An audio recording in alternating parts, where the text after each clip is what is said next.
The next divine name is Al-Muhaymin, which means the overseer.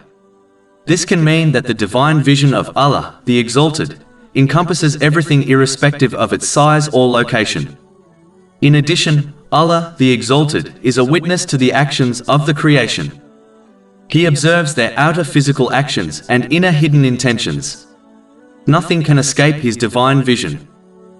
A Muslim should therefore strive in obedience to Allah, the Exalted, in order to reach the level where they become constantly vigilant of the divine vision. This level has been referred to as excellence of faith in a narration found in Sahih Muslim, number 99. When one is fully aware of the divine vision, it prevents them from sinning and encourages them to perform righteous deeds. A Muslim should be an overseer of their own soul and constantly take themselves into account in order to ensure they do not become heedless, as the main cause of sin is heedlessness. The one who takes themselves into account will find their accountability on Judgment Day easy. Whoever does not watch other themselves like this will commit sins without even realizing it.